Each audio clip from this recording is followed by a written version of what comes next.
Welcome to Sul Ross Psyched Inn, where thought meets soul. There's a space for slowing down and sitting with psychological ideas, not just as theories on a page, but as experiences we recognize in ourselves and in one another.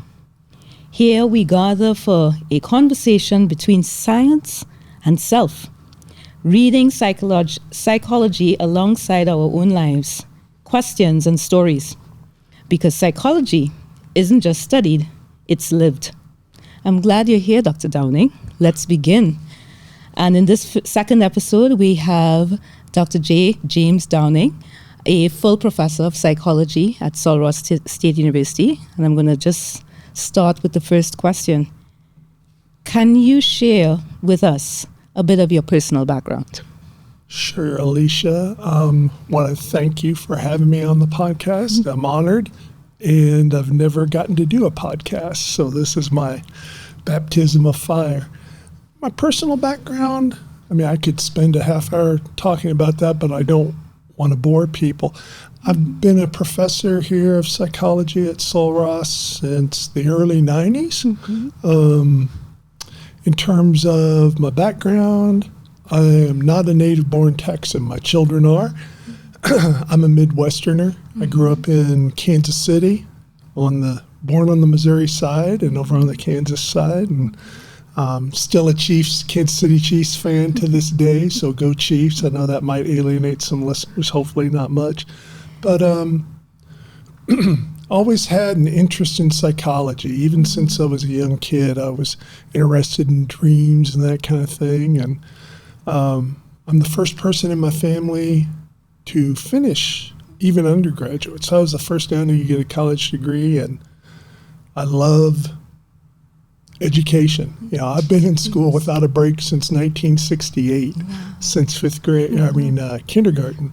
So did my graduate work at University of Colorado Boulder, and my specialization as I got my PhD was social psychology, and I always had an abiding interest in clinical psychology, counseling psychology as well. So during my time here at Sul Ross, I picked up another degree, a master's degree in education counseling. So finally, about 3 years ago, I became a fully licensed professional counselor in LPC. So I've been able to take person-centered ideas and not only apply them in the classroom, which is kind of my segue into the theory, but also in my therapeutic work as well. Excellent. Thank you. And as a social psychologist, what drew you to person-centered theories and praxis? It's strange when I think back to it, but 40 years ago this fall, I started graduate school, and I was a TA for Dr. Desmond Cartwright. Did an intro psychology. I was a TA for him, and that was the first time I'd gotten to see the famous Gloria film from Three Faces of Psychotherapy. And he had been a graduate student under Rogers at the University of Chicago back in the 50s. So I was exposed to person-centered things then 40 years ago, and kind of drifted away as I became, hardcore social cognitive, social psychologist.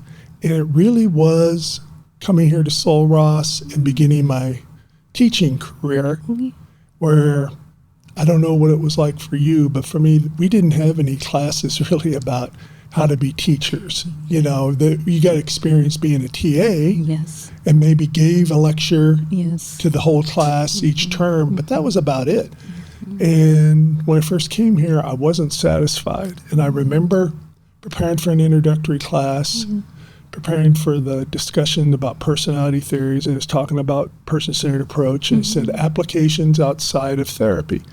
And it mentioned applications education, and it had a student comment from Freedom to Learn, I think, where the student said, "I've never read so much in my life." And I was like, I want my students to say that. So that's when I really began to realize two things.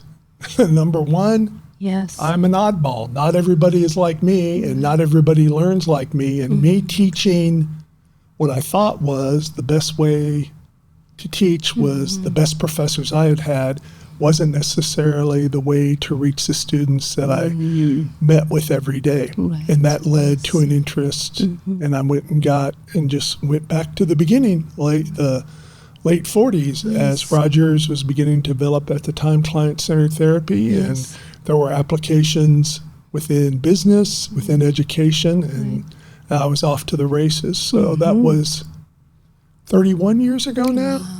Yeah, so but as a social psychologist, what I liked about it was Rogers was rigorous. He did the research. He developed hypotheses that were testable instead of just constructing grand edifices that hung together logically but are pretty damn difficult to test. Right. So that's what I liked, and it fit with my idea of social psychology, that if I could create an environment that releases people's abilities to grow, change, develop, then they will learn more. Excellent. And that's exactly what the theory to me demonstrates what to do via the core conditions. Right. Fantastic. And Dr. Trotman, just saying, and I hope I can call you G. Yeah, of course. Yeah, please. I'm going to call you Alicia. Yeah. We met in 2015, I believe. 2016 in New York. In New York and I can't remember that title. Yeah, it's a mouthful. World Association for Person-Centered and Experiential Psychotherapy. Exactly. World Conference or whatever, yeah. And that's when I was introduced to you, and I wasn't too sure at the time that you were affiliated with Sul Ross until I came for my interview. I know. Yeah, I was serving as dean at that point, and I remember Mark sent me over the applications. I went, Alicia Trotman. Yes. I know that name. Okay. And then it clicked. I was like, oh, man. Yeah, because I remember bringing up things for the job that I laid out on a table with my contact information and all that. But yeah, excellent. I do remember meeting you because you and I had a mutual friend of Carol Walter Gustav. Yes, who I totally strongly admire. Yeah. And she's still doing some fantastic work from what I understand. Yeah. But that's where we met Mick Cooper as well. I think he was there at that conference, and he edited this book. So called the Handbook of Person-Centered Psychotherapy and Counselling. And the chapter that you shared with me was written by Maureen O'Hara, and it's called Social Change and Cultural Transformation. And it's interesting that how many people come to person-centered therapy theories, humanistic theories. It seems to be sometimes serendipitous, right? It's not Very something much. A number of people don't just start with that. It just comes in at some point. But in our next question, in the chapter by Maureen O'Hara in the Handbook of Person-Centered Psychotherapy and Counselling, she notes that in the 1970s, Rogers envisioned society moving toward what he called a new dark age, a time in which distinctions between good and evil would become increasingly obscured. He suggested that totalizing characterizations of individuals as purely good or evil would lose their validity as human identity becomes entangled with systems and institutions of power that can blur our humanity in the pursuit of profit and gain. In such a context, individuals are left to discern for themselves whether they will move towards self-destruction or self-transformation. Yes. How do you see this vision unfolding in our present moment? I think anybody who's cognizant of what goes on in the world on a daily basis can't help but consider what she brought up and what you just reiterated.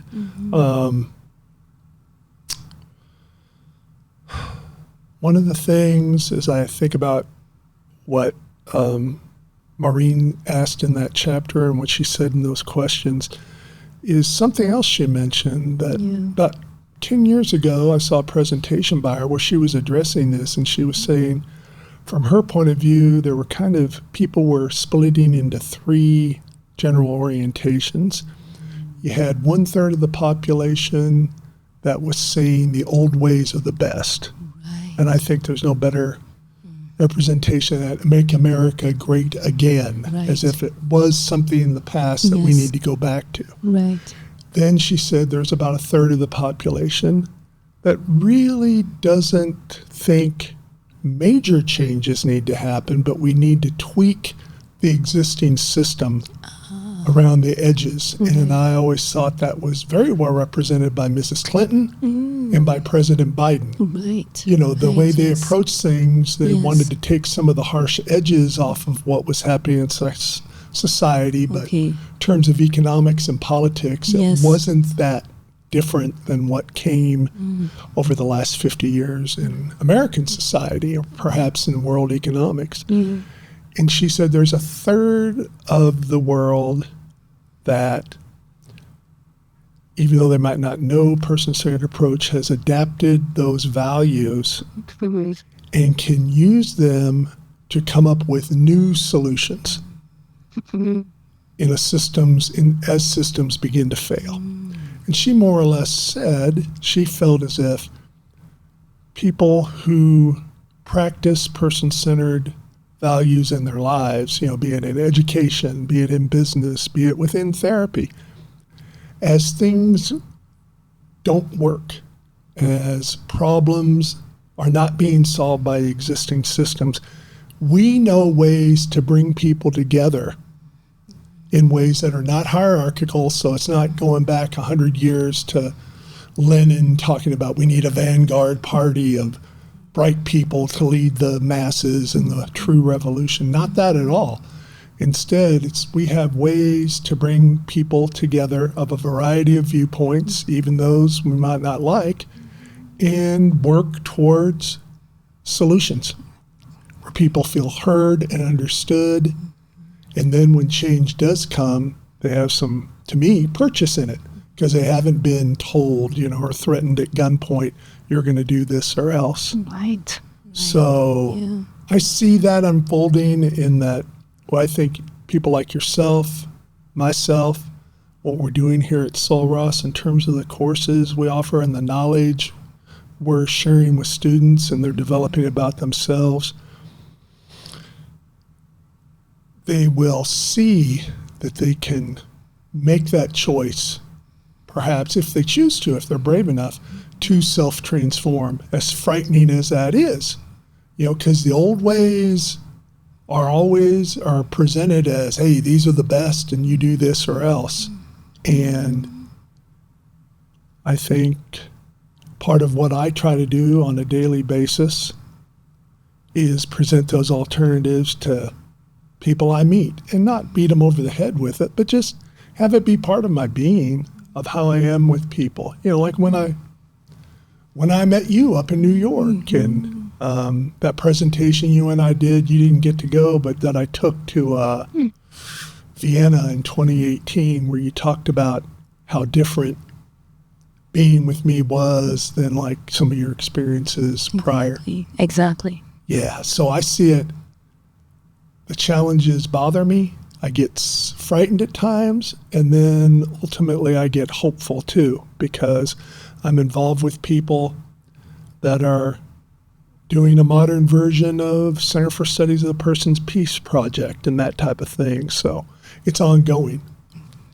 It sounds like this idea about self-destruction, self-transformation, and being at those three stages. For our young people, they are coming into a setting that is entirely new. Yeah. And so they have to grapple with whether they're going to the past or staying in the present or going in the future. But it sounds like a lot of that decision-making has to happen with self first. Exactly. Well, and it's one of those things, right, where, oh gosh, I can't remember the gentleman's name. He's passed now, but he was one of the person-centered thinkers. And I always loved what he said. Oh gosh. Peter, he was from Austria. Damn, I've forgotten his name. But he said, he had a wonderful quote where he said, we are our relationships.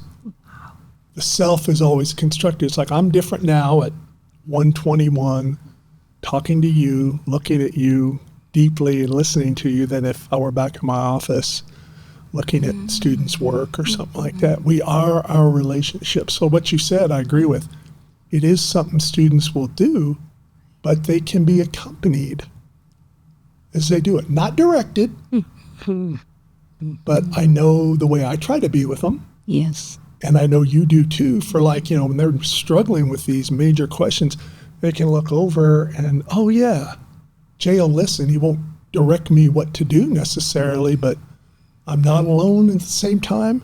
I'm supported in making that decision about, I keep thinking of that student, at some point it was talking about, being very focused on economic success. It's like, well, yeah, that's one route you can go. Yes, then there's this too. And yes. How are you going to balance? What are you going to decide? Exactly. Didn't tell him. I guess I have an agenda in terms of what I'd like him to do, but I'm never going to pressure the kid, right. Even subtly. Okay. In that way, if that makes any sense. Yes, it does. It does. We're going to move to the second question. Sure. And I'm not sure if we're going to get through all of them, but it's fine because this is, we're in conversation and it's happening in real time. Right? Exactly. So the author notes that in the mid-1970s, inhabitants of communist nations in Eastern Europe and the Soviet Union critiqued Carl Rogers' applications of his theories to politics, viewing them as another form of American cultural domination. Even today, some might argue that Rogers' views on power could inadvertently serve as fodder for stronger nations in global dynamics.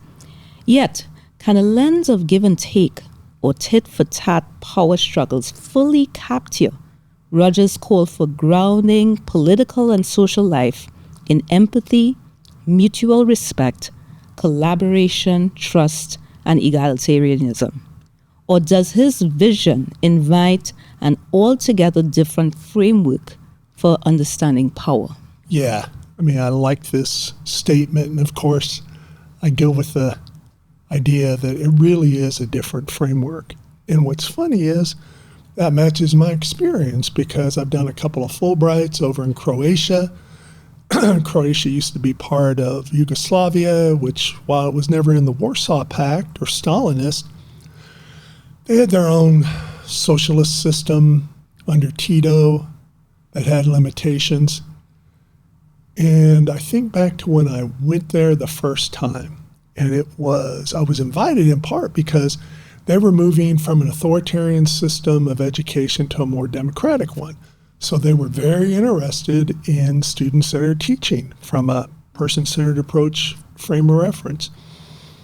And I went over there and taught that and a statistics class, and then they liked me enough. I was kind of shocked. I went over there for a year, and then they're like, hey, can you come back the following summer and teach statistics or political psychology as a concentrated class?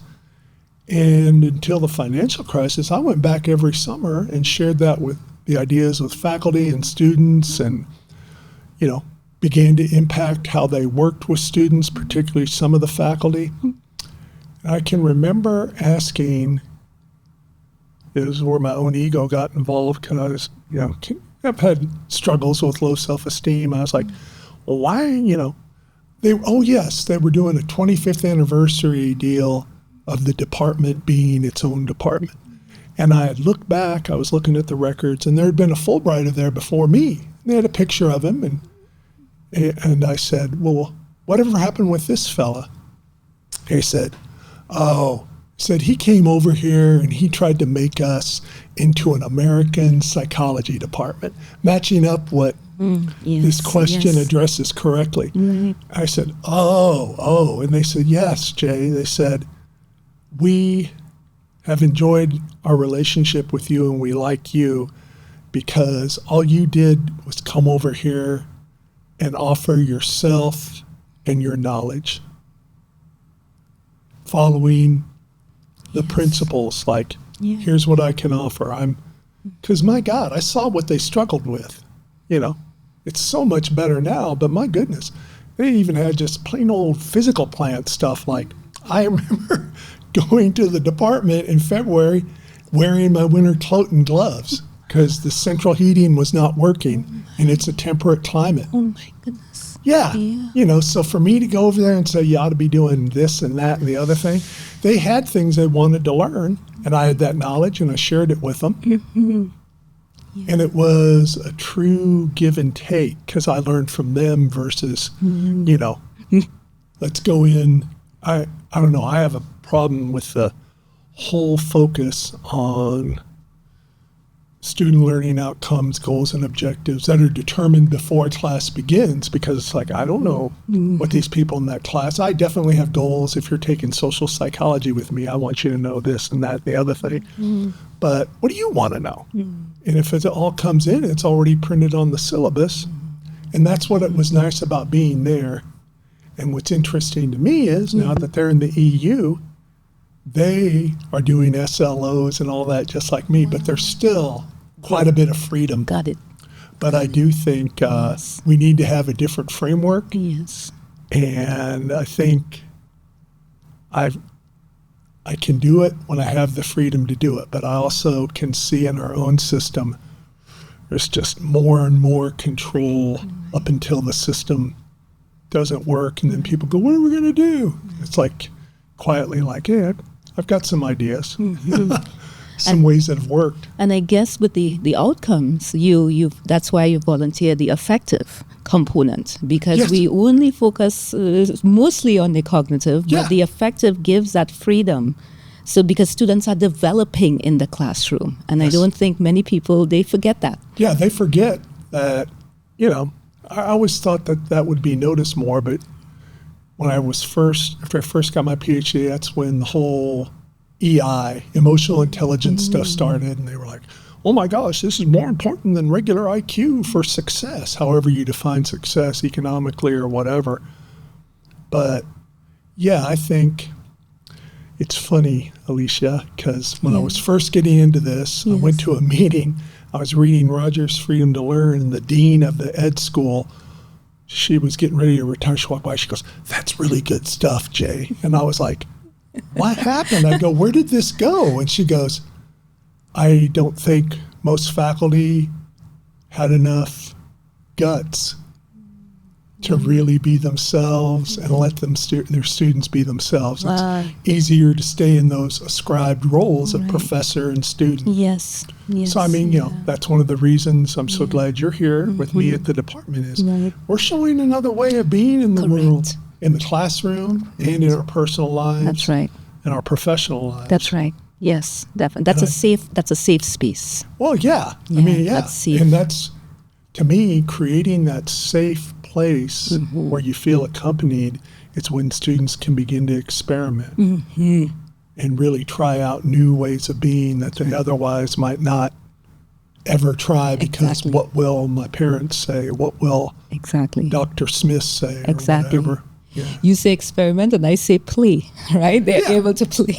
Well, it is. There's a sense of play to it. Yes, exactly. That it's okay. I try to get that across, that it's hard for students. Yes, it is. Focusing on grades, like, it's okay if your experiment flops. Yes. What? Because they think, oh, God, I'll fail if my hypothesis isn't supported. That's right. I like your idea of play, though, because then it's just like, nobody plays to get gold stars. Exactly. You play why? Because it's fun to play. That's right. Nobody's judging me. Yes. Okay, so the handling of power appears to be one of the central elements, right? In the movement from conflict-scarred regimes to encounters that facilitate peacework and emancipatory learning. In fact, the author cautions against facilitations of encounters that takes on dominant aims, where it is conditioned positive regard, lack of trust, empathy, and congruence. Yes. In your experience, what are essential behaviors of facilitators who ensure that hierarchy is dissipated and transformed into organized chaos in a large group dynamic? Yes. I've heard people who were involved, I know that part of the chapter you're talking about, I think that's when they were going out into the schools, in particular in Southern California, and doing large encounter groups at big inner city high schools, and also some of the encounter-like things such as EST and some of these other intensive group experiences that very much focused on a leader and might even have some things that would induce a different state of consciousness. I think I've never run into that in any of the person-centered stuff that I've experienced. I do want to say it's interesting. I know there's many different tribes within the person-centered movement. And when there is somebody who comes along and says, I want to go this way, if you work with these values, you learn to reflect. You can be pretty open, like, hey, this is kind of getting a little bit too controlling and creepy to me. I don't want to have a part of it. Right. So, I have seen there are people who come in with an agenda and maybe attempt to use the principles, but it's experienced as less than genuine, so that people, I've never seen anybody say, it's not like the early 70s when I talked to people who, back then, they said people were mad. Maybe it's because of what was going on. It'd be like, Alicia, you're full of beep, beep, beep, a list of expletives or whatever. I don't see that. I just see people, they'll say something behind the scenes. Yes. But I would say to students, just beware somebody who it's all about them, or they're moving away. You feel you've got an inner perception that something's not right. If you have a persistent feeling, that's one of the things I always tell my clients, I try to do with myself. If I've got a persistent feeling, I need to express it and process it. Right. Even if it's hard, in a relationship with my wife, my kids, you, whoever, be like, this is going on in me. How come? Yes. Do you have any insight, Alicia? Right. That's what I would do. But I do think it's a risk. It's funny, I was reviewing for this and I saw the book where Maureen talked about it. And I would like to read that chapter where they talk about people abusing this, because I know that's what happened. Is an old history lesson. We were talking about history of psychology. If you look up the history of Synanon, which was an intensive group thing for opiate addicts in the 1960s, very popular. He even made a Hollywood film about it. And got a lot of federal funding and all that. It ended up becoming a cult. Yeah. So I mean, you've got to be aware that people. I think one has to be aware people do want answers, and some people are so desperate for them. Exactly. That's why this can be used as a way to manipulate people, I guess, as well. Exactly. When it's not genuine. That's right. Yeah. And I think we've been in some really amazing encounter groups. That's the first time I had an encounter at that conference in 2016. And it was just transformational.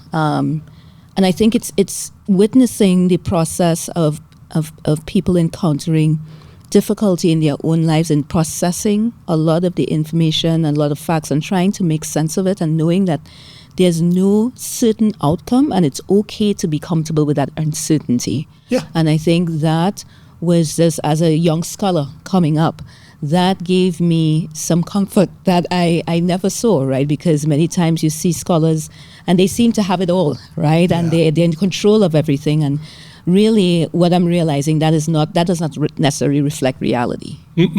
No, it sounds like for you, seeing that uncertainty, hearing others process it, resonated in you. It's like, I'm not alone in this. I'm not the only one who's dealing with these issues. Exactly. And if we're honest, all of us go, yeah, sure. Yes. There are moments where I don't know what the heck's going on, but I said what's lovely and what I like about the person-centered approach is if I can be brave enough, there's a chance to connect with an individual or with a group of people very deeply and very quickly. That's right.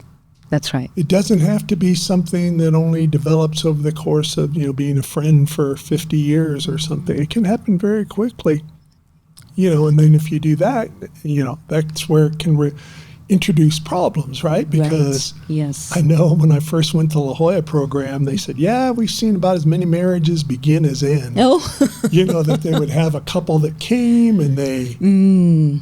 Or one part of a couple would come and he or she would meet somebody and connect with them very deeply. They'd go home and they couldn't connect with their spouse. They were unwilling to do it.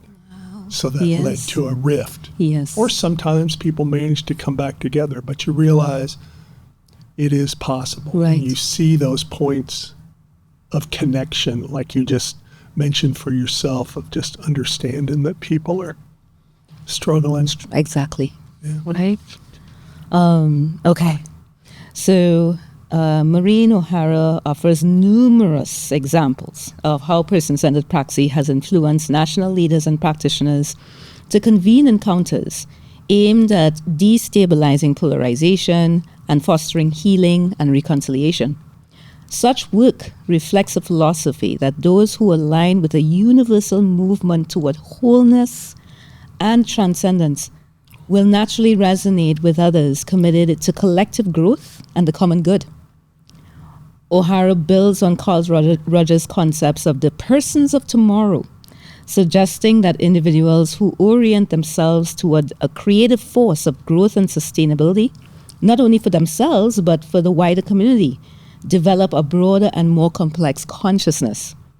Given this, how might we, as faculty, intentionally cultivate these relational and reflective capacities in our students so that they are prepared to engage in transformative encounters? Yeah. I like this statement and question as well, because there are tools that have been documented for, my goodness, almost 80 years. For example, you and I have talked, like the reaction reports that I do with students, where they just write about how they feel. That's something every faculty member could do. I think faculty would need to have some encounter group experience to be comfortable themselves listening to the emotions of students and not trying to solve the students' problems. I'm very clear that I'm not going to tell you what to do, but I will listen to you and try to understand what you're feeling. I think that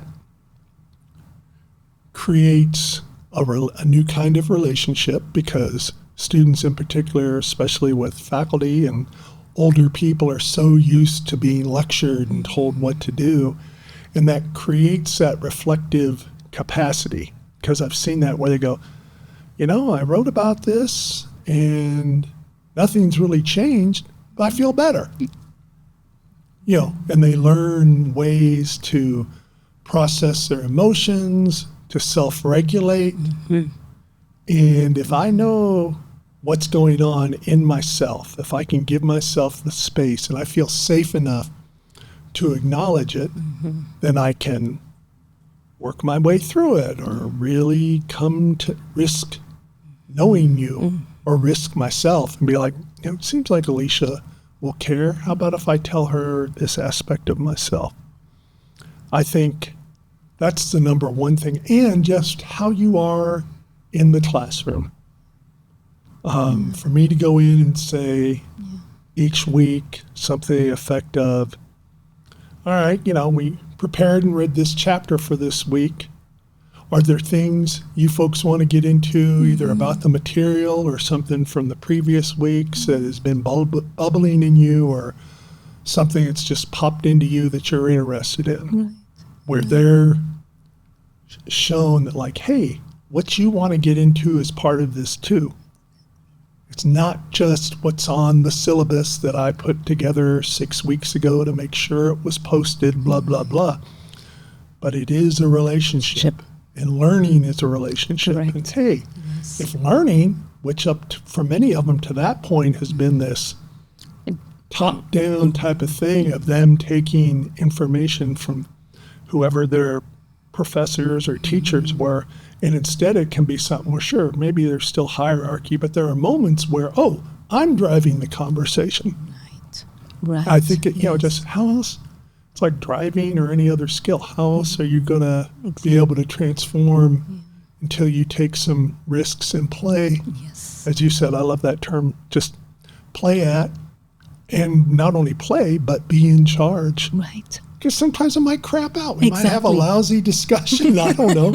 But other times it'd be like, wow, I learned something too, because I'm listening to somebody who they're looking at it with 18-year-old eyes. Mm-hmm. And I've been thinking about it for 40 years. Correct. And I learned something. Correct. Yes. And I think as a faculty member, I think it helps to remember what it's like to be a student. They're taking this from you because they've never been exposed to this before. Mm-hmm. They don't have it so well practiced that all you have to do is hear a name and boop, the information pops up or whatever.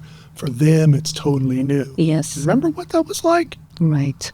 Remember what it was like if you felt like that and a professor slapped you down, that changed your entire behavior in that course for the rest of the term. Because you're like, I'm not going to say anything because they're going to rip my head off or they're going to make me look like an idiot. That's right. Yes. And I just wonder, again, maybe with some faculty, depending on the field they're in or what their experience was, if they were more intellectual, I have the advantage. Pretty bright guy, but I played college football too. So kind of had both worlds. I wasn't the stereotype nerd kid. I'm nerdy for sure, right, but I don't look like a nerd. Right. I think some of my colleagues, they've probably been painted with that brush, and their knowledge in their mind is the main thing they have, and they want to lord it over people in certain moments. But I don't think, a few of them are that way. I would just say the ineffective ones are, but the vast majority of us aren't. Exactly. And we want to give our students memories where they have better memories of really amazing classrooms teaching, where they learned, rather than that just one instance where they had a bad experience. And the thing is, they remember that for life, and it affects everything else that's related to that area. Yes, leave the field or whatever that they're otherwise would enjoy because somebody was uncaring to them. Yes. One of the things I tell myself, and that's why I would say if any faculty are listening to this, you don't have to become a person-centered therapist. You don't have to become a psychologist. Learn about the core principles of the person-centered approach and let yourself realize you are enough just as you are. Accept yourself as you are. And if these values align with your values, then in my experience, you're going to be more effective as a person, as a professor, as a human being. Exactly. But it's not forced. I'm not doing this like, okay, I will put on my PCA suit now. Yes, right. And parrot back what somebody's saying to them using active listening. No, I'm not doing that. Sometimes it can be very uncomfortable conversation. Exactly. So, Jay, we only have room for one more question. Okay. So I'm going to, you choose. Which one would you like me to? Right. Being person-centered. Cool. Let's see.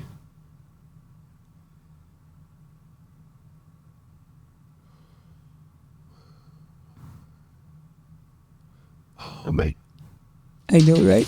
They're all so good. Yes, so I will read the one that you choose. Okay. How about, I've talked about 8. Yes. Ask me number 9, I guess. I'll try. Right. So number 9. So what advice would you offer younger people about how to tolerate uncertainty and embrace possibility? Yeah. This one really, I was interested that you ended with it. I was going, damn, I wonder what will I think and say? Because they're growing up in a world that is so much more uncertain. And the possibilities, in some ways, for some of them, I'm sure seem very limited when I think about it, compared to where I was 40, 45 years ago entering college. I was a white kid from the suburbs of Kansas City, middle class, first generation college, which matches up with people, but my parents wanted me to go to school. And being here at Sul Ross, I've heard such stories from when they've done that first generation thing of students who's have just transcended incredible challenges and are still working on their degrees, and they achieve and they do things. So how to tolerate uncertainty and embrace possibility. I would say try to create relationships with others that help you understand them more fully, and by extension, yourself more fully. Because having those relationships and being able to depend on them, each of you, or the group of you, are engaging a world that is more uncertain. I mean, I was driving up here talking about, well, are we going to attack Iran this weekend? I was thinking, my goodness. But I think developing those relationships, developing approaches, not only to your own life, but those issues you want to work on that are important to you, be they social, religious, economic, seeking out groups. It doesn't mean you've got to start at ground zero because you're a student, and maybe you're a student who's has to work their way through school, so you don't have time to do any additional research projects. Right. But you can seek out other people and groups that support your vision of the world and connect with individuals within those groups. And to me, when you feel that connection, you will understand that a new world is possible. One of my favorite past politicians, it's always interesting to read the works of Robert Kennedy, not junior, but senior, back when he was preparing to run for president in 1968. And his kind of pre-presidential run book was called To Seek a Newer World, which I think is a line from, both he and all his brothers, given where they went to school, they really knew poetry. It's from one of the great poets. And that's what I think is, through that work, through that connection with others, a new world, that's how a new world becomes possible. Right. Because with like-minded others, we create systems and relationships and organizations that are not hierarchical, that instead are distributed and kind of come together to do work and then fall apart when they've accomplished their task.